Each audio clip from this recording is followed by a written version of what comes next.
झगड़ा हो रहा है दो पार्टियों के बीच में, मान लेते हैं कि दो पार्टियां हैं, लेकिन उसमें एक ही पार्टी की सूचना आप आगे पहुंचाते हैं, एक ही पार्टी के देश में उसके होटल में रहकर आप उसे युद्ध को कवर कर रहे हैं, तो आप तो सिर्फ एक देश का एजेंडा आगे बढ़ाने के लिए गए हैं, आपको युद्ध कवर करने के लिए नहीं गए हैं। इससे बड़ा कोई झूठ नहीं है। अब भारतीय मीडिया तो एक मजाक हो ही चुका है। आपको ये भी मालूम होगा कि पूरी दुनिया में इस वक्त पूरे जो वेस्टर्न मीडिया के लोग हैं, जो फैक्ट चेकर्स हैं, वो ये हैरान हैं कि आखिर वो फैक्ट चेकिंग बाकी जगहों पे तो कर रहे हैं, लेकिन ये हिंदुस्तानी लोग फेक न्यूज़ क्यों फैला रहे हैं? सिर्फ फैला नहीं रहे हैं, बना भी रहे हैं। क्रिएशन ऑफ फेक न्यूज़, यानी इजराइल और हमास के इस पूरे युद्ध में भारतीय मीडिया फेक न्यूज़ को क्रिएट कर रहा है। पूरी जो लड़ाई है ये 23 लाख फिलिस्तीनियों की लड़ाई है, ये कुछ 100 और कुछ हज़ार हमास की लड़ाई नहीं है।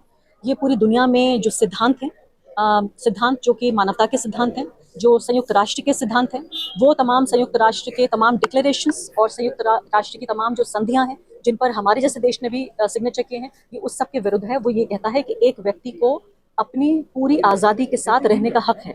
जैसे महात्मा गांधी ने कहा था कि फिलिस्तीन उतना ही फिलिस्तीनियों का है जितना इंग्लिस्तान अंग्रेज़ों का है और जितना हिंदुस्तान भारतीयों का है।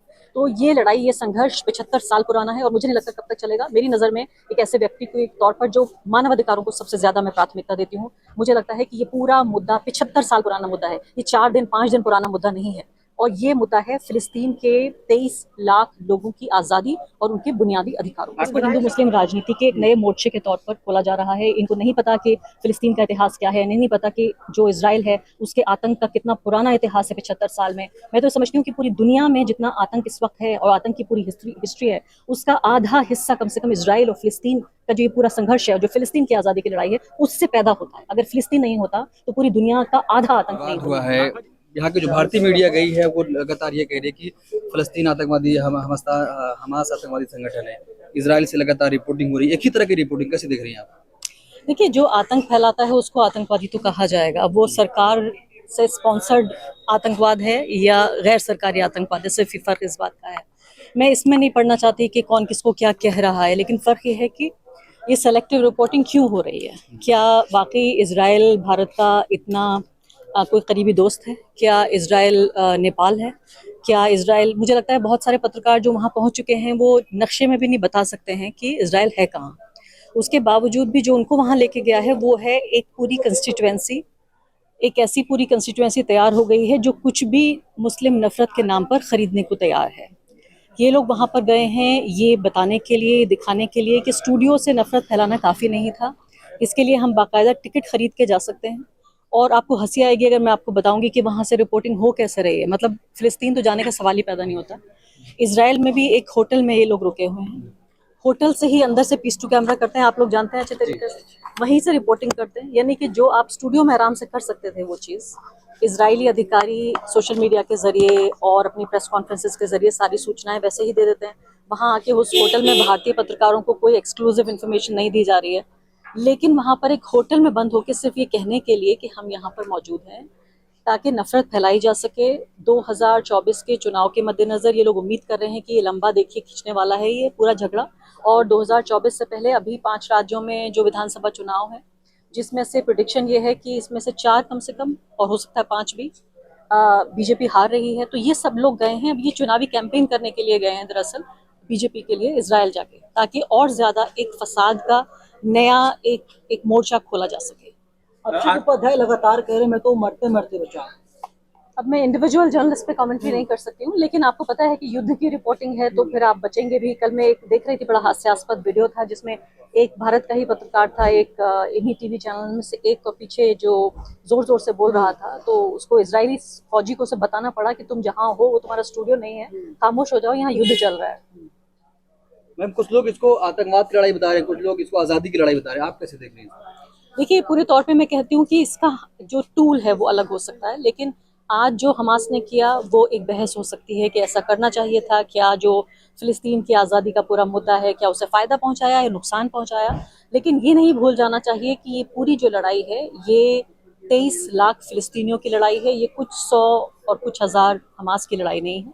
ये पूरी दुनिया में जो सिद्धांत हैं, सिद्धांत जो कि मानवता के सिद्धांत हैं, जो संयुक्त राष्ट्र के सिद्धांत हैं, वो तमाम संयुक्त राष्ट्र के तमाम डिक्लेरेशंस और संयुक्त राष्ट्र की तमाम जो संधियां हैं जिन पर हमारे जैसे देश ने भी सिग्नेचर किए हैं, ये उस सब के विरुद्ध है। वो ये कहता है कि एक व्यक्ति को अपनी पूरी आज़ादी के साथ रहने का हक है। जैसे महात्मा गांधी ने कहा था कि फ़िलिस्तीन उतना ही फ़िलिस्तीनियों का है जितना इंग्लिस्तान अंग्रेज़ों का है और जितना हिंदुस्तान भारतीयों का है।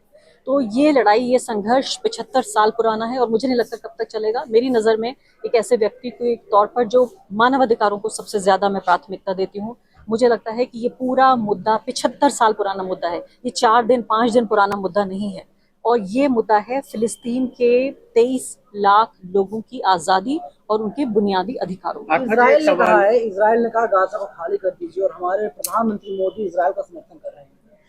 प्रधानमंत्री मोदी ने जरूर ट्वीट किया है कि वो इस्राइल का समर्थन कर रहे हैं, लेकिन आप विदेश मंत्रालय का वो पढ़िए जो उन्होंने स्टेटमेंट जारी किया है जिसमें कहा है कि फिलिस्तीन को अपने लिए पूरा अधिकार है। देश की जनता बहुत, आप दोनों चीजें पढ़िए। आप कहाँ जाए, देश की जनता समझ नहीं आ रहा, देश की जनता बहुत सस्पेंस में है, क्या करे। सस्पेंस की कोई जरूरत ही नहीं है। मुझे लगता है ये तस्वीर बिल्कुल साफ है कि आज़ादी, अधिकार और जो बुनियादी मानव अधिकार हैं उनके लिए खड़ा होना है। एक हिंदुस्तानी को सिर्फ ये सोचना चाहिए कि उसे अपने लिए क्या चाहिए, जितना उसे अपने लिए चाहिए, जितना उसे अपने लिए चाहिए उतना ही उसे फिलिस्तीन के लिए भी सोचना चाहिए। योगी आदित्यनाथ का बयान आता है, वे कहते हैं कि जो भारत सरकार के खिलाफ होगा तो हम उसके ऊपर कार्रवाई करेंगे। देखा गया एमयू में आंदोलन हुआ और एमयू के 4 छात्रों को केस दर्ज कर लिया गया। मुझे लगता है कि फिलिस्तीन, अभी भारत का संविधान ये कहता है कि किसी भी नागरिक की आज़ादी के लिए, किसी भी नागरिक के जो कानूनी अधिकार हैं उनके लिए आवाज़ उठाना अभी भी संविधान में गैर कानूनी नहीं है। अलीगढ़ के सांसद, भाजपा के जो सांसद हैं, वो कह रहे हैं कि एएमयू में जो छात्रों ने प्रदर्शन किया है उनके खिलाफ सख्त से सख्त कार्रवाई करेंगे। अब देखिए, यहाँ तो जब आम जनता नाराज है, आज़ाद है सब कुछ कहने के लिए, तो अब नेताओं का क्या जिक्र करें। मैं तो सिर्फ सीधे तौर पे इसको देखती हूँ कि इसको हिंदू मुस्लिम राजनीति के एक नए मोर्चे के तौर पर खोला जा रहा है। इनको नहीं पता कि फिलिस्तीन का इतिहास क्या है, नहीं पता कि जो इजराइल है उसके आतंक का कितना पुराना इतिहास है 75 साल में। मैं तो समझती हूँ कि पूरी दुनिया में जितना आतंक इस वक्त है और आतंक की पूरी हिस्ट्री है, उसका आधा हिस्सा कम से कम इजराइल और फिलिस्तीन का जो ये पूरा संघर्ष है, जो फिलिस्तीन की आज़ादी की लड़ाई है, उससे पैदा होता है। अगर फिलिस्तीन नहीं होता तो पूरी दुनिया का आधा आतंक नहीं होता। आरफा जी, एक सवाल है कि जिस तरह से प्रदर्शन भी नहीं कर सकते, जिस तरह से जो मीडिया है, मीडिया के कुछ पत्रकार इजराइल पहुंचे हैं और जब इंडिया के अंदर, भारत के अंदर, हमारे देश में जो घटनाएं हुई, चाहे मणिपुर हुआ, चाहे फिर हाथरस हुआ, ये पत्रकार लोग नहीं गए, लेकिन भारत से बाहर जाके ये पत्रकारिता दिखा रहे हैं। कैसे देखती हैं? मुझे लगता है कि ये बहुत मासूम लोग हैं और इनको मणिपुर का वीजा नहीं मिला होगा, इसलिए नहीं जा पाए होंगे। इजराइल जाने के लिए वीजा या मेट्रो की जरूरत है?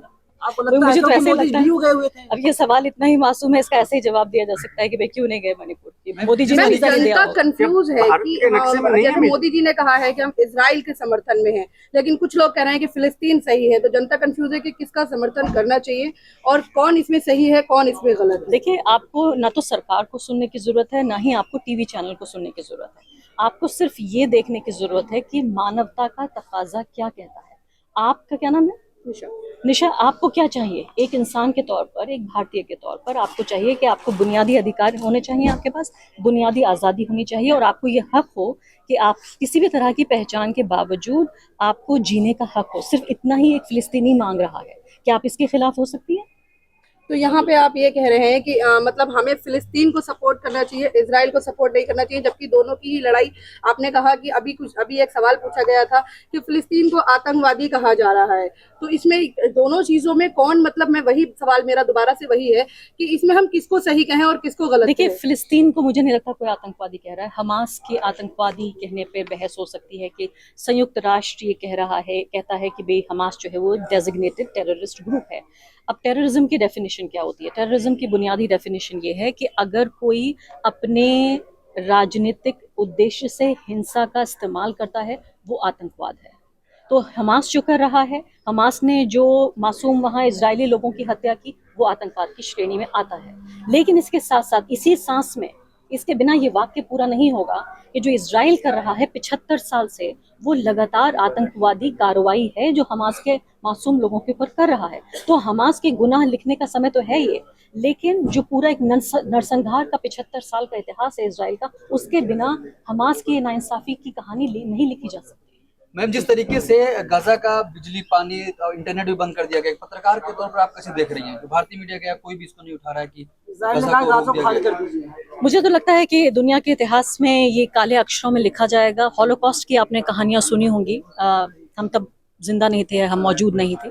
मैं समझती हूँ कि जो यहूदियों के साथ 1930 और 40 के दशक में जो जर्मनी में हुआ, आज वही लोग जो सबसे ज्यादा प्रताड़ित थे, जिनके ऊपर ये प्रताड़ना हुई, ये जुल्म हुआ, इत्तेफाक देखिए आप, ये बहुत दुखद इत्तेफाक है कि वही लोग आज हॉलोकॉस्ट कर रहे हैं फिलिस्तीन के लोगों के ऊपर। इससे कम इसको नहीं आंका जा सकता। हमने हॉलोकॉस्ट की कहानियां पढ़ी थी, आज अपने सामने हम हॉलोकॉस्ट होता हुआ देख रहे हैं। Ma'am, Thank you. एक लास्ट सवाल है।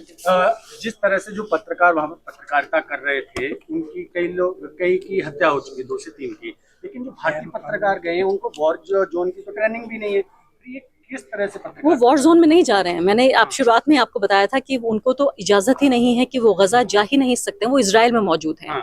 अब यहाँ झगड़ा हो रहा है 2 पार्टियों के बीच में। मान लेते हैं कि 2 पार्टियां हैं, लेकिन उसमें एक ही पार्टी की सूचना आप आगे पहुंचाते हैं। एक ही पार्टी के देश में, उसके होटल में रहकर आप उसे युद्ध को कवर कर रहे हैं। तो आप तो सिर्फ एक देश का एजेंडा आगे बढ़ाने के लिए गए हैं, आप कोई युद्ध कवर करने के लिए नहीं गए हैं। इससे बड़ा कोई झूठ नहीं है। अब भारतीय मीडिया तो एक मजाक हो ही चुका है। आपको ये भी मालूम होगा कि पूरी दुनिया में इस वक्त पूरे जो वेस्टर्न मीडिया के लोग हैं, जो फैक्ट चेकर्स हैं, वो ये हैरान हैं कि आखिर वो फैक्ट चेकिंग बाकी जगहों पे तो कर रहे हैं, लेकिन ये हिंदुस्तानी लोग फेक न्यूज़ क्यों फैला रहे हैं? सिर्फ फैला नहीं रहे हैं, बना भी रहे हैं। क्रिएशन ऑफ फेक न्यूज़, यानी इजराइल और हमास के इस पूरे युद्ध में भारतीय मीडिया फेक न्यूज़ को क्रिएट कर रहा है।